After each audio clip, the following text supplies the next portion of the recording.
Ladies and gentlemen, my dear clients, partners, and colleagues at Amundi. It is with great pleasure that I welcome you to the 2022 Amundi World Investment Forum. You are more than 400 investors from all continents, and it is an honor to welcome you here in Paris.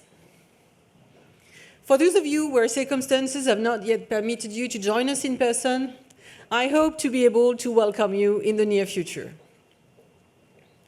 2022 has brought a different type of turmoil, and our thoughts are with our friends and colleagues who are living with the consequences of the war in Ukraine. Resilience and uncertainty can certainly describe the atmosphere of the moment, not only in our everyday lives, but also on the international stage. These themes will be reflected in the discussion of our forum over the next 2 days. Since the beginning of the pandemic, the complex and constantly evolving parameters of geopolitics challenge our predictive powers. In such a context, leaders we took for granted only a short time ago can still be considered as certain, except, for sure, the need for a fair energy transition. The Amundi 2022 World Investment Forum that I am honored to introduce today is the opportunity for us to share with you not just our view of the moment, but also our vision for the future. So whilst I understand and share the concern brought by the current uncertainties, I am also optimistic in what can be achieved. Being CEO for more than a year now, I am proud to continue the momentum that has defined Amundi for more than a decade. Strength and confidence are the words I want to emphasize when I talk about Amundi. I am proud of how our teams unite at times of market stress and how we manage the volatility caused by the crisis efficiently. We hope our sure-handed management of the crisis repays the trust you place in us. As for the uncertainty, it is our job to transform it into opportunities for our clients. Despite the less favorable macro and geopolitical environment, Amundi has started 2022 solidly, building on what was a remarkable 2021. We reached the key milestone of 2 trillion euros of assets under management, thanks to our strong results and to the Lyxor consolidation.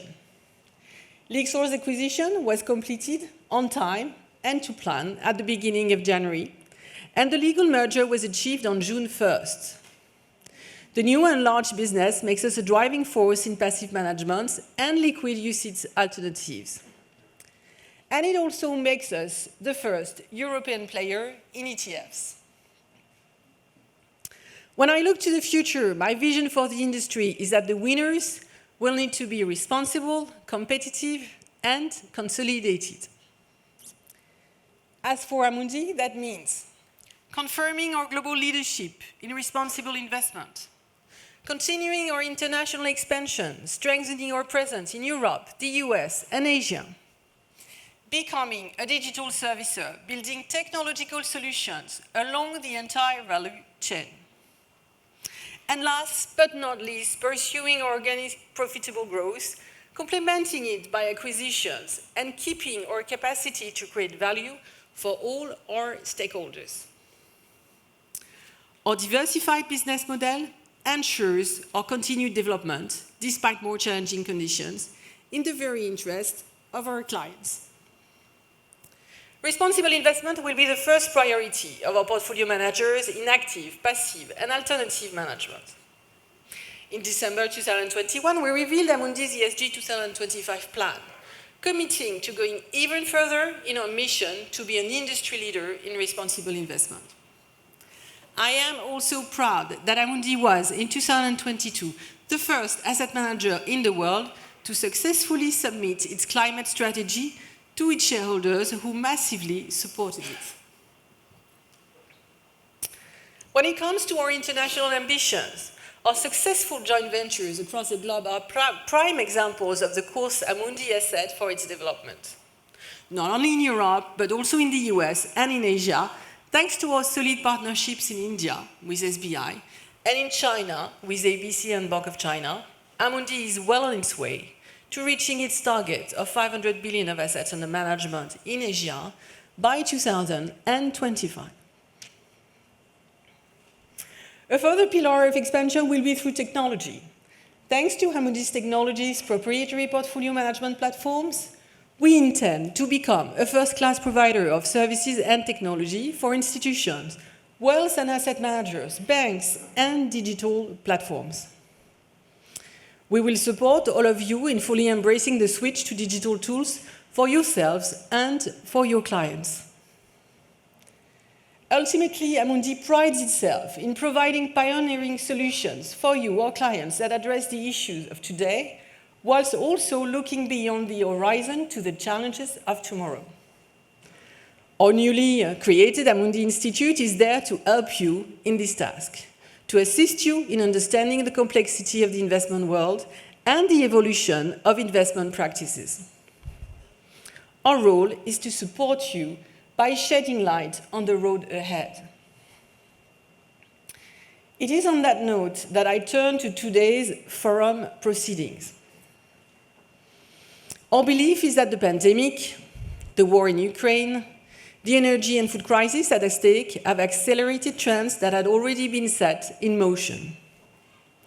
The themes we will be addressing during this forum are the evolving and increasingly fragmented global landscape, the heightened regionalization, the soaring inflation, and the challenges brought by the energy transition.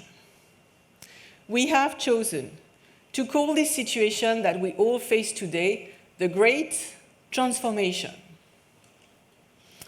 I believe it will require markets, industries, and societies throughout the globe to adapt to a new way of living, working, and consuming.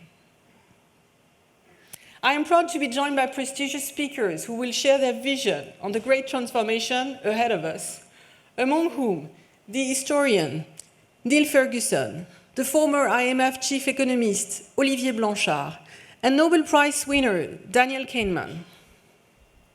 Finally, it will be an honor to welcome former US Secretary of State Hillary Clinton. In practical terms, we will offer you our vision and analysis on what all these issues mean for you and for investors in general. For the past 10 years, we've been living in a world in transition. 2022 has opened a new phase where everything is geopolitical again.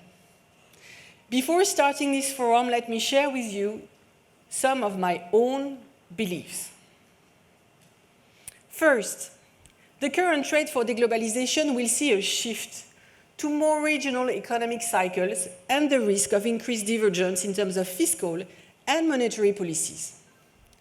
Decorrelation will bring tactical opportunities to adjust portfolios. Second, policymakers are facing the difficult decision of choosing between supporting growth and containing inflation. In the short term, I assume they will choose the former. I therefore expect inflation to remain much higher than in the previous decade. Third, the Chinese economy has slowed as a result of lockdowns and heavy regulation, but the outlook for the rest of the year looks more positive. Chinese assets will come back in focus and should become a significant part of investors' portfolios to reflect the growing role of China in the global economy. Fourth, for Europe, the Ukraine conflict and its repercussion, particularly on the energy transition, is one of the greatest challenges that the region has had to face in decades. By addressing its dependency and fast-tracking its energy transition, I believe that the momentum being gathered can lead Europe to further and positive integration. Fifth, my final conviction relates to the energy transition. The shift to a low-carbon economy has started. The energy transition will unquestionably have an impact on economic growth and investment returns, but it will also open up a large number of new opportunities. I would like to conclude today with the core values of Amundi: courage, entrepreneurship, and solidarity. The months to come will require courage to make good decisions in an uncertain context. Our entrepreneurial spirit will allow us to transform uncertainties into opportunities in the very interest of our clients. As far as solidarity is concerned, I believe that the social challenges that the great transformation will inevitably bring must be taken into account to ensure a fair transition. For Amundi itself, this means that we must support and encourage the company in which we invest to transition, and certainly not simply divest from those not yet currently aligned. To succeed, all business models must be decarbonized in a responsible manner. Today, I encourage you to join us in this transformation, and I'm sure that we will succeed. I now wish you all a great forum. Thank you.